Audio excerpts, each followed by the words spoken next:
নমস্কার বন্ধুরা, কর্মকার education YouTube চ্যানেলে আপনাদের সকলকে স্বাগত জানাই। দেখুন বন্ধুরা, আপনারা থাম্বনেল দেখেই বুঝতে পারছেন ডিএড ভার্সেস বিএড যে ক্লারিফিকেশন রয়েছে সে নিয়ে আপডেট। তো আপনারা জেনে গেছেন অনেকে, যদি জেনে গেছেন তাহলে অবশ্যই ভিডিওটি স্কিপ করতে পারেন। দেখুন, ডিএলএড ভার্সেস বিএড যে কেসটি কয়েক বছর ধরে সুপ্রিম কোর্টে চলছিল, তার যে রায় সেটা কয়েক মাস আগেই দেওয়া হয়েছিল। সেখানে প্রাথমিকে ডিএডদেরকে বৈধ বলা হয়েছিল এবং বিএডদের সেখান থেকে বাদ দেওয়া হয়েছিল। যেখানে কোয়ালিটি এডুকেশনের কথা বলা হয়েছিল, যেটা একটা গুরুত্বপূর্ণ দিক।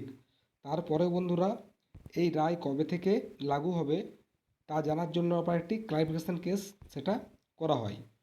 কিন্তু তা 11/1/2024 এই কেসটি আবার মেনশন হয় এবং সেটি আবার গিয়েও ডিসপোজড হয়ে যায়। তো চলুন আমি একবার আপনাদের ওয়েবসাইটে গিয়ে দেখিয়ে দিচ্ছি। দেখুন বন্ধুরা, আমি এখানে ডায়েরি নাম্বার এবং যে ইয়ার রয়েছে সেগুলো দিয়ে সাবমিট করেছি। দেখুন এখানে লেখা আছে Arnab Ghosh versus union of India.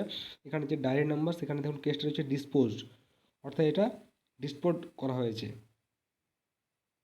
তো এখান থেকে বন্ধুরা আপনারা বুঝতে পারছেন যে প্রাইমারি ক্ষেত্রে ডিএডরাই বৈধ রইল, ঠিক আছে, বিএডরা সেখানে কোনো চান্স পাবে না।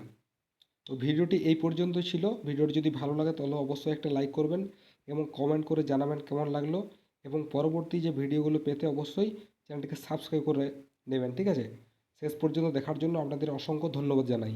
Thanks for watching.